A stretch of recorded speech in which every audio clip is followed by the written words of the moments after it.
السلام علیکم ورحمت الله وبرکاتہ. الله دې کې ټول جوړ سي والله په خپل حفظ امن کړ. دوستانو موږ ټیک ټاک شاپ باندې کوم خبرې وکړو. ټیک ټاک شاپ کې موږ څنګه پروډکټ اډ کوو په خپل شوکیس کې. اوس په دې ویډیو کې موږ دا طریقې زده کوو چې موږ یو ویډیو جوړ کړو د پروډکټ باره کې.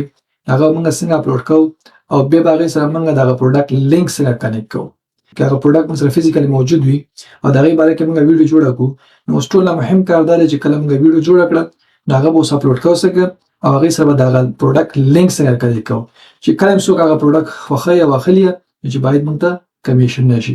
ټول مهم څه دی چې دا پروډکټ سره لینک کنیکټ کول. ځکه کته پروډکټ ویډیو جوړ کړي او اپلوډ کړي لینک سره کنیکټ نه کړي نو ته هیڅ فائدہ نه کوي. ټول مهمه دا ده چې کله ته ویډیو جوړ کړي د پروډکټ باره کې هغه اپلوډ کړي هغه سره باید دا لینک کنیکټ کړي او دا ډیټیلز سره ولیکي. دا ټول طریقه په دې ویډیو کې موږ ګورو. ویډیو تر اخره پورې اسکیپ کوئ ما کو څوک نه ویسته نو چینل ضرور سبسکرایب کړئ. راځي ما سره اوسئ دا طریقې زده کوو. ټول نفس پر خپل ټیک ټاک اکاونټ اوپن کو. ته موږ سره دا پلس نشان چې د کوم څه چې موږ نارمل خپل عام ویډیو اپلوډ کوو ما څنګه دا ویډیو ما اپلوډ کوو خو صرف لینک به سره کنیکټ کو. نو ما ساده طریقه چې ویډیو تاسو څنګه اپلوډ کوئ هغه طریقې سره لا به خپل ګلری ته ویډیو بس لیکي او اپلوډ وکړئ. زه لازم د پلس نشان ته پلس نشان باندې کلیک کوم. لازم دا ویډیو سره کوم چې کوم ویډیو اپلوډ کول غواړم زما غو ویډیو ته دا ویډیو اپلوډ کول غواړم دا ویډیو به زرا واخلم او د سره د لینک کنیکټ کول غواړم. نو نیکسټ به کلیک کوو. اول تاسو موږ سره تحقیقات د مختلف اپشنز دي. تاسو لیکلي اډ لینک په دې لینک باندې موږ کلیک کوو. اډ لینک باندې کلیک کوو. نو دا ویډیو چې تاسو د کوم پروډکټ باره کې جوړ کړی وي هغه پروډکټ بس لیکي. زما پروډکټ ته لاړم. اوس دا ویډیو ما جوړ کړی ده د دې چشمو باره کې مې جوړ کړی.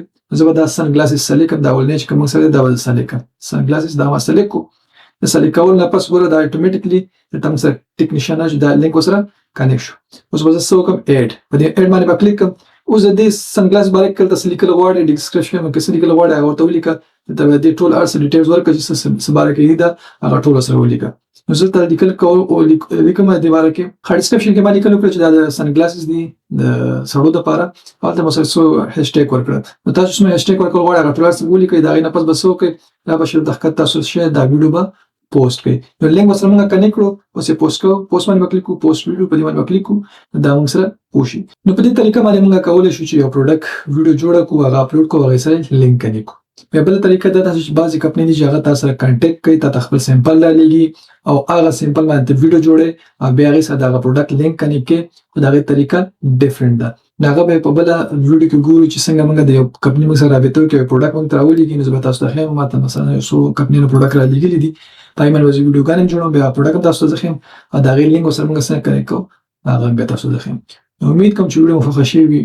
خو وخت ولرئ. الله بخپل حفظ امان کړه. السلام علیکم ورحمت الله وبرکاته.